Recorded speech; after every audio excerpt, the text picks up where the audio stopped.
Imagine dropping out of college and still becoming one of the richest people in the world. Sounds impossible, right? But that's exactly what Bill Gates did. His journey is not just about money or success, it's about passion, vision, risk-taking, and later, giving back to society in ways that changed millions of lives. Today, let's dive deep into the incredible story of Bill Gates, not just the billionaire, but the dreamer, the problem solver, and the philanthropist. Bill Gates was born on October 28, 1955, in Seattle, Washington. He grew up in a supportive family. His father was a lawyer, his mother was active in charities and educational boards, and they always encouraged him to be curious and competitive. As a child, Bill was a bookworm. While other kids were out playing, he could spend hours reading encyclopedias cover to cover. But his life truly changed when, at the age of 13, he got access to a computer at Lakeside School. Remember, this was the 1960s, when computers were rare, massive, and expensive. Most adults had never even touched one, but young Bill got the opportunity, and from the first moment, he was hooked.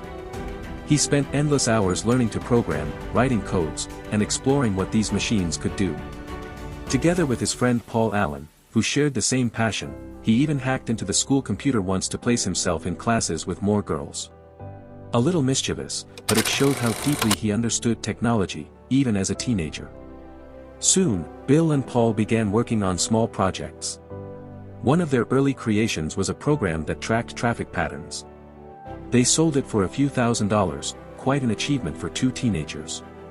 This was Bill's first real taste of entrepreneurship, and it planted the seed in his mind that technology could solve problems and, if done right, could also become a business. In 1973, Bill entered Harvard University. But here's the thing, while Harvard is one of the best universities in the world, Bill's heart was never fully in his classes. His real love was computers. He would often spend more time in the computer lab than in the lecture hall. Everything changed when Paul Allen showed him a magazine article about the Altair 8800, one of the world's first microcomputers. That was their light bulb moment. The two friends saw the future unfolding right in front of them. Computers would soon be everywhere, and they wanted to be at the center of it. Together, they decided to write software for the Altair, and that's how their company was born. They called it Microsoft, a combination of microcomputer and software. Within a couple of years, Bill faced a life-changing decision. In 1975, he dropped out of Harvard to fully focus on Microsoft. People thought he was making a huge mistake.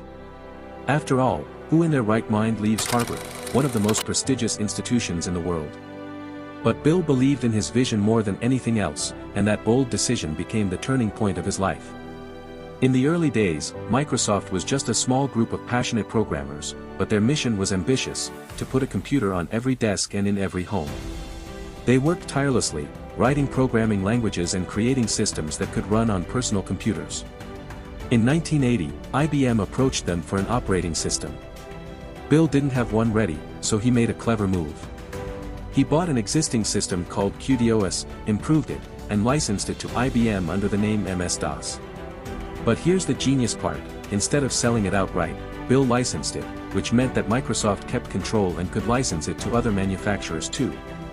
That single decision skyrocketed Microsoft's growth. In 1985, Microsoft introduced Windows. Until then, computers were mostly text-based, where you had to type commands. Windows changed everything by introducing a graphical interface with icons, folders, and a mouse. Suddenly, computers became much more user-friendly. Ordinary people, not just programmers, could use them. Windows quickly became the industry standard, and by the 1990s, almost every personal computer was running it. Bill Gates had transformed the way the world used technology.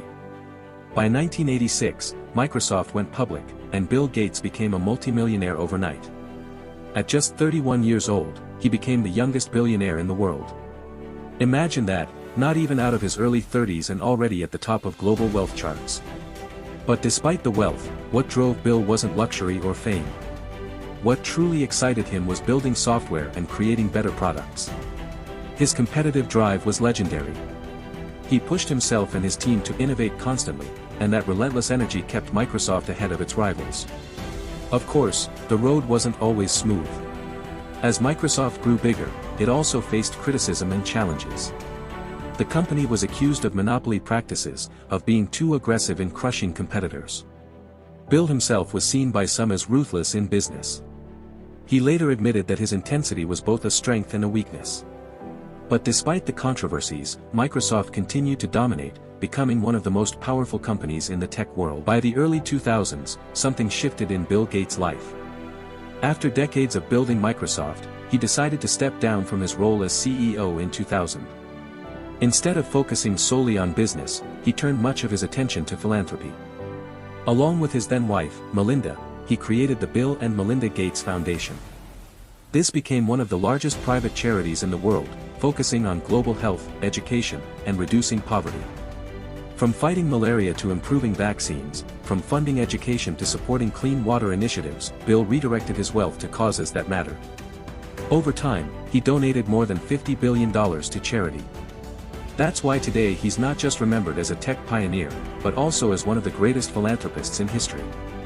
So what lessons can we learn from Bill Gates' journey? First, love what you do.